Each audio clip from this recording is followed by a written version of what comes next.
सोचो तुम समुंदर के बीच एक छोटे से आइलैंड पर अकेले फंसे हो, न खाने को कुछ, न बचने का कोई रास्ता, और तुम्हारे साथ हो दो अजीब क्रीचर्स, रेड और येलो लार्वा, जो मौके का इंतजार कर रहे हो। कहानी की शुरुआत होती है समुंदर के बीच एक सुनसान आइलैंड से, जहाँ एक आदमी कई दिनों से फंसा हुआ है। भूख से उसकी हालत खराब हो चुकी होती है। वो एक नारियल के पेड़ के नीचे खड़ा होता है और पत्थर उठाकर नारियल तोड़ने की कोशिश करता है, लेकिन नारियल टूटा ही नहीं और फिर वो सीधा जाकर समुंदर में गिर जाता है। तभी उस आदमी को दूर समुंदर में कुछ दिखाई देता है, एक पुराना सा मोटर जो लहरों के साथ बहते हुए उसकी तरफ आ रहा होता है। उसकी आंखों में एक उम्मीद जगती है। वो तुरंत उस मोटर को पकड़ लेता है और आइलैंड के आसपास पड़े प्लास्टिक और सामान का यूज करके एक छोटी सी बोट बनाता है। सब कुछ रेडी हो जाता है, लेकिन जब वो मोटर स्टार्ट करता है तो वो चालू ही नहीं होता। उसकी सारी मेहनत एक पल में बेकार हो जाती है। थकर वो आदमी कोशिश करना छोड़ देता है और फिर पत्तों से अजीब सा चिकन, मटन और मछली जैसा खाना बनाकर खाने लगता है। ये सब देखकर रेड और येलो लार्वा के मुंह में पानी आ रहा होता है, लेकिन उस आदमी के पास एक खास चीज होती है, एक स्पेशल फूड पैकेट जिसका नाम होता है जेम्स, जिसे वो बहुत ही संभाल कर पत्थरों के नीचे छुपा कर रखता है और रोज थोड़ा थोड़ा करके खाता है। रेड और येलो लार्वा का ध्यान सीधा उसी पर होता है। उनका बस एक ही मिशन होता है, जेम्स को चुरा कर खाना। रात होती है, आदमी गहरी नींद में सो जाता है और जेम्स का पैकेट पत्थरों के नीचे छुपा होता है। सुबह जैसे ही आदमी उठा है और जेम्स खाने के लिए पैकेट खोलता है, वो देखकर शॉक हो जाता है। अंदर रेड और येलो लार्वा आराम से जेम्स खा रहे होते हैं। गुस्से में आदमी तुरंत उनके पीछे भागता है और लार्वा दोनों जेम्स लेकर भागने लगते हैं। भागते भागते वो सीधा उस बोट के मोटर में घुस जाते हैं। गुस्से में आदमी मोटर पर पत्थर मार देता है और तभी अचानक से वो मोटर चालू हो जाता है। बोट चल पड़ती है और लार्वा दोनों उसके साथ समुंदर में निकल जाते हैं। आदमी वहीं खड़ा रह जाता है। उसकी आंखों के सामने उसकी बनाई हुई बोट और उसका सपना दोनों दूर चले जाते हैं। लेकिन थोड़ी ही देर में समुंदर के बीच बोट अचानक से फट जाती है और रेड और येलो लार्वा वापस उसी आइलैंड पर आ गिरते हैं। दोनों जंगल में खाना ढूंढने के लिए निकलते हैं, लेकिन इस बार वो एक दूसरे से बिछड़ जाते हैं। रेड लार्वा भूख में एक अजीब सा मशरूम खा लेता है और उसके बाद उसकी हालत बिल्कुल बदल जाती है। वो अजीब रिएक्शंस देने लगता है। उधर येलो लार्वा को फाइनली कुछ खाना मिल जाता है और वो खुशी खुशी रेड लार्वा के लिए भी खाना लेकर वापस जाने लगता है। लेकिन जब वो वापस पहुंचता है तो क्या रेड लार्वा नॉर्मल होगा या फिर कुछ और ही होने वाला? ये कहानी अभी और भी ज्यादा क्रेजी होने वाली है। लेकिन जैसे ही येलो लार्वा अपने दोस्त रेड लार्वा को ढूंढने की कोशिश कर रहा होता है, तभी अचानक उसके पास एक डेंजरस बर्ड आ जाती है। वो बर्ड उसे देखते ही अटैक करने लगती है और येलो लार्वा डर के मारे तुरंत वहां से भागने लगता है। बर्ड उसका पीछा नहीं छोड़ती, बार बार उसके ऊपर झपटा मारने की कोशिश करती है। इधर दूसरी तरफ रेड लार्वा जो मशरूम खाकर अजीब हालत में पड़ा होता है, उसके पास भी कोई आता है, लेकिन इस बार वो कोई नॉर्मल क्रिएचर नहीं होता। वो एक मिस्टीरियस लार्वा होता है जिसके फेस पर एक मास्क लगा होता है। वो धीरे से रेड लार्वा को उठाता है और उसे ले जाता है। पहले लगता है कि शायद वो उसे खाने वाला है, लेकिन सच कुछ और ही होता है। वो मास्क वाला लार्वा रेड लार्वा के लिए कुछ जड़ी बूटी टाइप का मेडिसिन बनाता है और उसे खिलाता है। कुछ ही देर में रेड लार्वा की हालत ठीक होने लगती है और वो नॉर्मल हो जाता है। सिर्फ इतना ही नहीं, वो मास्क वाला लार्वा उसे खाने के लिए भी कुछ देता है, जैसे वो उसकी मदद कर रहा हो। उधर येलो लार्वा अभी भी उस बर्ड से बचने की कोशिश कर रहा होता है। वो इधर उधर भाग रहा होता है और तभी उसकी मुलाकात रेड लार्वा से हो जाती है। अब तीनों एक साथ हो जाते हैं, लेकिन प्रॉब्लम अभी खत्म नहीं हुई होती। वो डेंजरस बर्ड अब भी उनका पीछा कर रही होती है। तीनों जान बचाकर भागने लगते हैं, जंगल के बीच, पेड़ों के बीच, पत्थरों के बीच से गुजरते हुए। लेकिन अचानक उनका रास्ता बंद हो जाता है। आगे एक गहरी खाई होती है, नीचे सीधा समुंदर। पीछे से बर्ड उनके बिल्कुल पास आ चुकी होती है। अब ना आगे जा सकते हैं ना पीछे लौट सकते हैं। सिचुएशन बिल्कुल होपलेस लगने लगती है। बर्ड धीरे धीरे उनके करीब आती है और अटैक करने के लिए तैयार हो जाती है। लेकिन तभी लास्ट मोमेंट पर वो मास्क वाला लार्वा आगे बढ़ता है और बिना सोचे समझे वो रेड और येलो लार्वा को जोर से साइड में हटा देता है, जिससे क्या होता है, वो खुद बैलेंस लूज कर देता है और सीधा उस गहरी खाई में गिर जाता है। सब कुछ एक सेकंड में हो जाता है। रेड और येलो लार्वा शॉक में रह जाते हैं। वो समझ ही नहीं पाते कि अभी क्या हुआ। मास्क वाला लार्वा जिसने उनकी जान बचाई, वो खुद समुंदर में गिर चुका होता है। ये देखकर रेड लार्वा एक सेकंड के लिए भी नहीं सोचा और वो भी सीधा समुंदर में कूद जाता है अपने सेवियर को बचाने के लिए। अब वहां पर सिर्फ एक ही रह जाता है, येलो लार्वा अकेला, और अभी भी डेंजर खत्म नहीं हुआ होता। वो बर्ड अब उसकी तरफ मुड़ती है और उसे अपना अगला शिकार बनाने के लिए आगे बढ़ती है। अब शायद तुम सोच रहे होगे कि येलो लार्वा का क्या होगा, कैसे वो इस डेंजरस सिचुएशन से बच पाएगा। तो यहीं पर आता है एक अनएक्सपेक्टेड ट्विस्ट। येलो लार्वा डर के मारे एक ऐसी पावरफुल पैड मारता कि उसकी स्मेल इतनी ज्यादा डेंजरस होती है कि वो बर्ड तुरंत वहां से भाग जाती है और इस तरह येलो लार्वा अपनी जान बचा लेता है। लेकिन रेड लार्वा और मास्क वाला लार्वा का क्या हुआ? क्या वो समुंदर से वापस आ पाएंगे या कहानी अब एक नया टर्न लेने वाली है? यहीं से स्टोरी और भी ज्यादा इमोशनल और क्रेजी होने वाली है।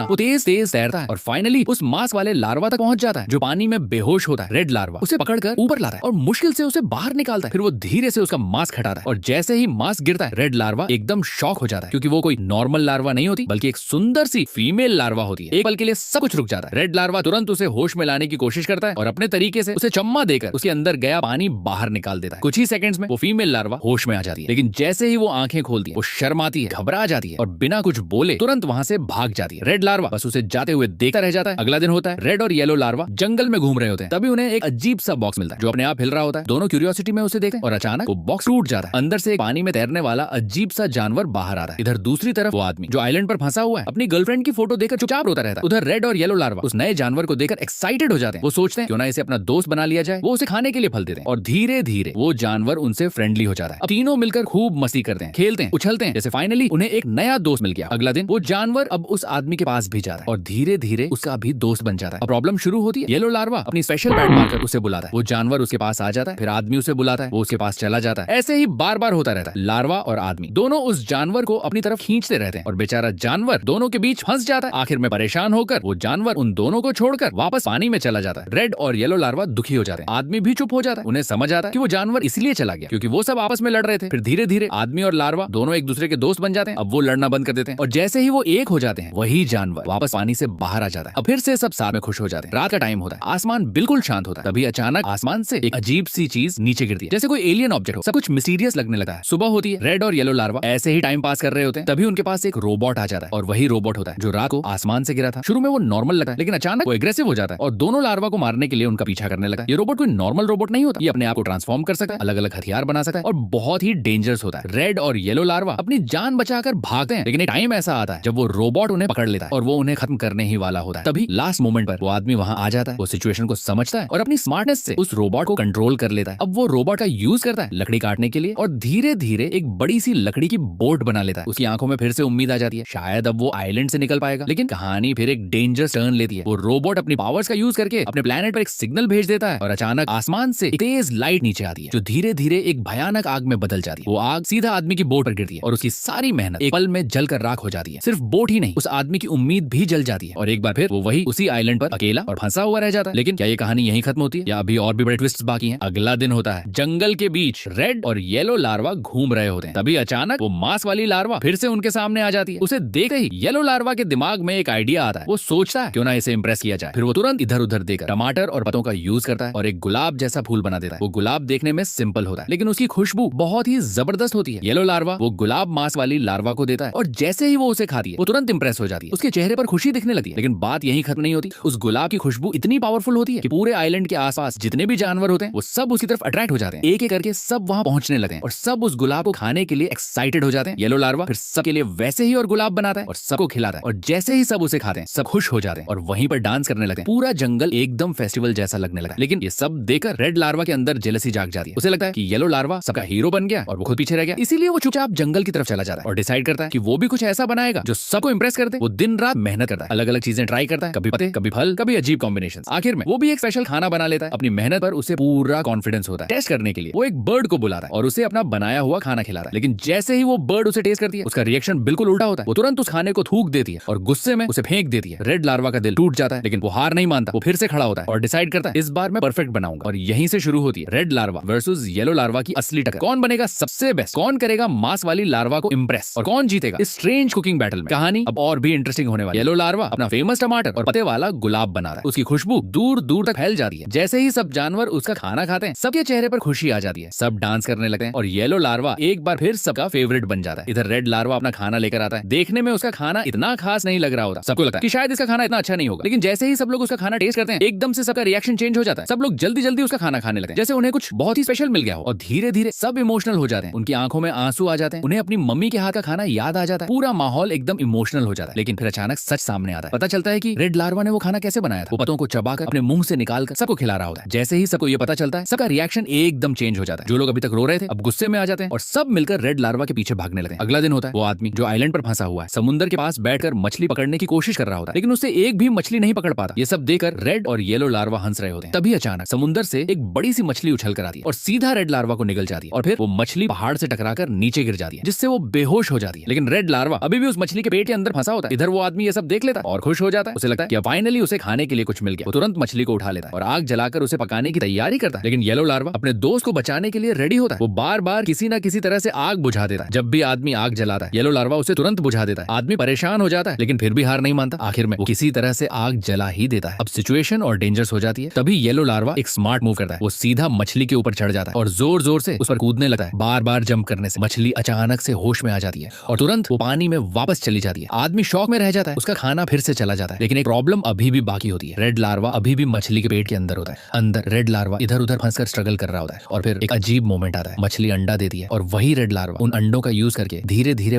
बाहर निकलने का रास्ता बना लेता है और फाइनली वो मछली के पेट से बाहर आ जाता है। समुद्र के ऊपर आकर वो फिर से अपने दोस्तों के पास लौट आता है। येलो लार्वा उसे देखकर खुश हो जाता है और दोनों फिर से साथ हो जाते हैं। लेकिन ये आइलैंड उनके लिए और क्या सरप्राइजेस लेकर आने वाला है। अगला दिन होता है, आसमान धीरे धीरे काला होने लगता है, तेज हवा चलने लगती है और लगता है कि अब आइलैंड पर बहुत तेज बारिश आने वाली है। वो आदमी जो इतने दिनों से फंसा हुआ है एक बार फिर से हिम्मत करता है। वो फिर से एक नई बोट बना लेता है। इस बार वो पहले से ज्यादा कॉन्फिडेंट होता है। उसके पास एक छाता भी होता है और वो सोचता है अगर तेज हवा चलेगी तो मैं छाता खोलकर हवा का यूज करके इस आइलैंड से निकल जाऊंगा। प्लान परफेक्ट लगता है। जैसे ही हवा तेज चलती है वो छाता खोलता है और बोट धीरे धीरे आगे बढ़ने लगती है। लेकिन एक छोटी सी गलती सब कुछ बदल देती है। बोट आदमी के बिना ही आगे निकल जाती है और वो आदमी फिर से वही उसी आइलैंड पर अकेला रह जाता है। ये देखकर रेड और येलो लार्वा जोर जोर से हंसने लगते हैं। आदमी गुस्से में आ जाता है। वो टूटा हुआ छाता उठाता है और दोनों लार्वा के पीछे भागा है। उन्हें मारते हुए वो पहाड़ की तरफ चढ़ने लगा है। जैसे ही वो उन्हें पैर से कुचलने वाला होता है तभी अचानक आसमान में बिजली कड़कती है और सीधा उस आदमी पर गिर जाती है। सब कुछ एक सेकंड के लिए रुक जाता है। जब वो होश में आता है तो कुछ अजीब हो चुका होता है। वो आदमी अब लार्वा बन चुका होता है और येलो लार्वा इंसान बन चुका होता है। दोनों के रोल्स एकदम रिवर्स हो जाते हैं। तभी वो डेंजरस रोबोट फिर से वापस आ जाता है और इस बार वो सीधा येलो लार्वा यानी अब जो इंसान बन चुका है उसके पीछे पड़ जाता है। रोबोट अपने आप को ट्रांसफॉर्म करता है और उसे खत्म करने के लिए अटैक करता है। सिचुएशन डेंजरस हो जाती है लेकिन तभी वो मास्क वाली लार्वा आ जाती है और उसे येलो लार्वा समझकर उसे बचा लेती है। उसे पता ही नहीं होता कि वो असल में एक आदमी है। इधर जो आदमी अब लार्वा बन चुका होता है वो नए एक्सपीरियंस में मस्त हो जाता है। वो चलना सीखता है, इधर उधर घूमता है और मस्ती करता रहता है। वो नारियल पानी पीने के लिए पेड़ से नारियल तोड़ने की कोशिश करता है जैसे एक नॉर्मल लार्वा की लाइफ एंजॉय कर रहा हो। फिर से आसमान में बादल जमने लगते हैं। लगता है फिर से बिजली गिरने वाली है। अब लार्वा बने आदमी को समझ आ जाता है कि अगर फिर से बिजली लगी तो शायद वो वापस इंसान बन सकता है। इसीलिए वो प्लान बनाता है। वो येलो लार्वा जो अब इंसान बना हुआ होता है उसे पकड़कर उसी पहाड़ी पर ले जाता है जहाँ पहले बिजली गिरी थी और फिर एक और बिजली गिरती है और सब कुछ वापस नॉर्मल हो जाता है। आदमी फिर से इंसान बन जाता है और येलो लार्वा फिर से अपने असली रूप में आ जाता है। अगला दिन आइलैंड का मौसम अचानक बदल जाता है। ठंड इतनी बढ़ जाती है कि पूरा आइलैंड बर्फ से ढक जाता है। पेड़, पहाड़, जानवर सब कुछ जम जाता है। सभी क्रीचर्स बर्फ बन जाते हैं और येलो लार्वा भी उसमें फंस जाता है। सब कुछ एकदम साइलेंट हो जाता है लेकिन तभी येलो लार्वा अपनी स्पेशल पावर यूज करता है। वो एक जबरदस्त पैड मारता है और उसकी हीट और इम्पैक्ट से पूरा आइलैंड का बर्फ पिघल जाता है। सब कुछ नॉर्मल होने लगता है लेकिन ये शांति ज्यादा देर तक नहीं टिकती। आसमान फिर से बदलने लगा है और अचानक आसमान से मछलियां गिरने लगती हैं। हाँ, पूरे आइलैंड पर मछलियों की बारिश होने लगती है। वो आदमी पहले खुश होता है, सोचता है कि अब तो खाने की कमी नहीं होगी। लेकिन जैसे जैसे मछलियां गिरती रहती हैं सिचुएशन डेंजरस बनने लगती है। वो घबराकर भागने लगता है और तब पता चलता है कि समुद्र के अंदर कुछ बड़ा हो चुका है। एक बड़ा सा अंडा टूट चुका होता है और उसके इम्पैक्ट की वजह से समुद्र के क्रीचर्स हवा में उछलकर आइलैंड पर गिर रहे होते हैं। अब आइलैंड पर केओस मच जाता है। जानवर, आदमी सब लोग इधर उधर भागते रहते हैं और इस अजीब सिचुएशन में फंस जाते हैं। और जब तक ये सब रुकता नहीं तब तक कोई भी सेफ नहीं होता। अब सवाल ये है ये आइलैंड और कितनी डेंजरस चीजें दिखाने वाला है। कुछ दिन बाद आइलैंड पर सब कुछ नॉर्मल लग रहा होता है लेकिन अचानक जमीन हिलने लगती है और फिर आइलैंड का ज्वालामुखी फटने लगता है। हर तरफ से आग और लावा निकलने लगता है। पूरा आइलैंड धीरे धीरे बर्बाद होने लगता है। सभी जानवर, रेड लार्वा, येलो लार्वा और वो मांस वाली लार्वा सब अपनी जान बचाने के लिए समुद्र की तरफ भागने लगते हैं। वहीं पास वो आदमी लकड़ियों से बनाई हुई एक बोट लेकर रेडी होता है। सब लोग उस बोट में चढ़ने लगते हैं लेकिन रेड, येलो और मास्क वाली लार्वा अभी भी पीछे रह जाते हैं। आग उनके बिल्कुल पास पहुंच चुकी होती है। तभी वो आदमी बिना सोचे समझे अपनी जान रिस्क में डालकर वापस आता है और एक एक करके तीनों लार्वा को बचा लेता है। सबको बोट तक पहुंचा देता है लेकिन इस चक्कर में वो खुद लावा के अंदर फंसने लगता है। सब लोग शौक में देखते रह जाते हैं। तभी आइलैंड के सभी जानवर एक साथ मिलकर उसकी मदद करते हैं। वो नारियल फेंकना शुरू कर देते हैं और आदमी उन नारियलों पर चढ़ते हुए धीरे धीरे बोट की तरफ वापस आता है। आखिरकार सब मिलकर उसकी जान बचा लेते हैं लेकिन वो आदमी बिल्कुल थक चुका होता है। वो होश में नहीं होता। ये देखकर रेड लार्वा को एक आइडिया आता है। उसे वही मशरूम याद आता है जो खाने पर जबरदस्त रिएक्शन देता था। वो तुरंत वो मशरूम लाता है और आदमी को खिला देता है और फिर आदमी इतनी पावरफुल बैठ जाता है कि पूरी बोट सीधा समुद्र के बीच तक पहुंच जाती है। सब लोग एकदम सेफ जोन में आ जाते हैं लेकिन ये खुशी ज्यादा देर तक नहीं टिकती। मास्क वाली लार्वा और वो बर्ड दोनों आइलैंड की तरफ देखते हैं। उनके लिए वो आइलैंड सिर्फ एक जगह नहीं, उनके लिए वो घर होता है। इसीलिए वो दोनों वापस उसी आइलैंड पर लौट जाते हैं। ये देखकर रेड लार्वा की आंखों में आंसू आ जाते हैं। वो चुपचाप उन्हें जाते हुए देखता रहता है लेकिन तभी मौसम अचानक से फिर बिगड़ने लगा। तेज आंधी, तेज बारिश, बोट हिलने लगती है। वो आदमी पानी में गिर जाता है। सिचुएशन फिर से डेंजरस हो जाती है लेकिन रेड और येलो लार्वा और साथ में क्रैब रोबोट मिलकर उसे बचाने की कोशिश करते हैं और जैसे तैसे वो उसे वापस बोट पर ले आते हैं। अगला दिन होता है। सब कुछ बदल चुका होता है। सभी लोग अलग अलग हो चुके होते हैं। वो पानी में तैरने वाला जानवर अपने फैमिली के पास पहुंच जाता है। क्रैब रोबोट को उसकी गर्लफ्रेंड मिल जाती है और उसे नए दोस्त भी मिल जाते हैं। उधर जहाँ ज्वालामुखी पड़ा था वो आइलैंड फिर से शांत हो जाता है। वहीं मांस वाली लार्वा और वो बर्ड अब वहाँ खुशी से रहने लगते हैं और इधर वो आदमी फाइनली सिविलाइजेशन तक पहुंच जाता है। शहर में लौट आता है। रेड और येलो लार्वा भी अपनी जर्नी के बाद एक ऐसी जगह पर पहुंच जाते हैं जहाँ कोई नहीं होता, बिल्कुल शांत, बिल्कुल अलग, एक नई शुरुआत के लिए। और इसी के साथ ये कहानी यहीं पर खत्म होती है लेकिन इसका सफर हमेशा याद रहेगा। अगर तुम्हें ये कहानी पसंद आई हो तो वीडियो को लाइक जरूर करना और चैनल को सब्सक्राइब कर लेना और बताना अगले वीडियो में कौन सी कहानी देखना चाहोगे।